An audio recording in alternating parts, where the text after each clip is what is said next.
முதல் வாசகம் விடுதலை பயண நூலிலிருந்து வாசகம். அதிகாரம் 14 வசனம் 5 முதல் 18 முடிய.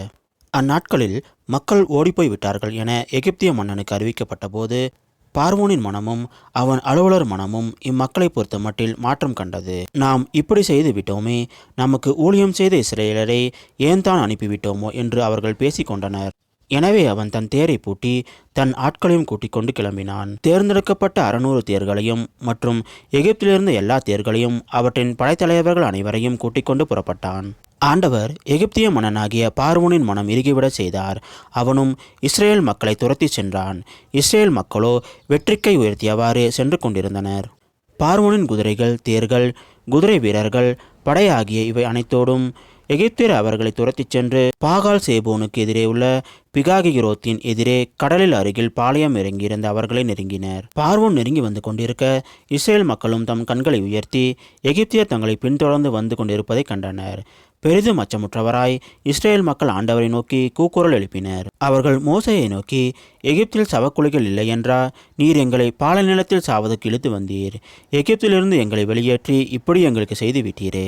எங்களை விட்டுவிடும், நாங்கள் எகிப்தியர்களுக்கு ஊழியம் செய்வோம் என்பது தானே எகிப்தில் நாங்கள் உம்மிடம் கூறிய வார்த்தை.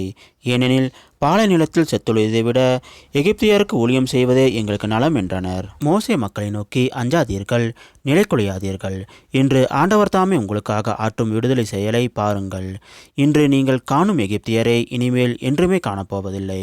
ஆண்டவரே உங்களுக்காக போரிடுவார், நீங்கள் அமைதியாயிருங்கள் என்றார். ஆண்டவர் மோசேயை நோக்கி, ஏன் என்னை நோக்கி அழ வேண்டும்? முன்னோக்கி செல்லும்படி இஸ்ரேல் மக்களிடம் சொல். கோலை உயர்த்தி பிடித்தவாறு உன் கையை கடல் மேல் நீட்டி அதனை பிரித்துவிடு.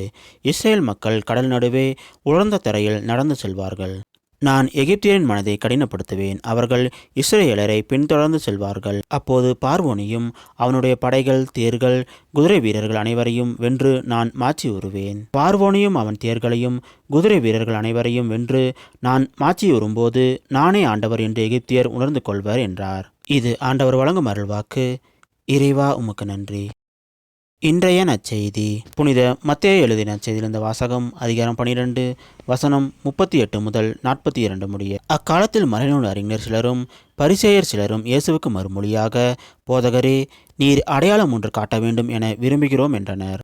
அதற்கு அவர் கூறியது, இந்த தீய விபச்சார தலைமுறையினர் அடையாளம் கேட்கின்றனர். இவர்களுக்கு இறைவாக்கினரான யோனாவின் அடையாளத்தை தவிர வேறு அடையாளம் எதுவும் கொடுக்கப்பட மாட்டாது. யோனா 3 பகலும் 3 இரவும் ஒரு பெரிய மீனின் வயிற்றில் இருந்தார். அவ்வாறே மானிட மகனும் 3 பகலும் 3 இரவும் நிலத்தின் உள்ளே இருப்பார்.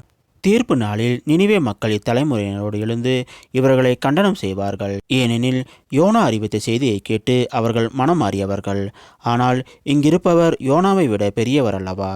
தீர்ப்பு நாளில் தென்னாட்டு அரசி இத்தலைமுறையினரோடு எழுந்து இவர்களை கண்டனம் செய்வார். ஏனெனில் அவர் சாலமோனின் ஞானத்தை கேட்க உலகின் கடைக்கோடியிலிருந்து வந்தவர். ஆனால் இங்கிருப்பவர் சாலமோனிலும் பெரியவர் அல்லவா? இது கிறிஸ்து வழங்கும் நற்செய்தி. கிறிஸ்துவே உமக்கு புகழ்.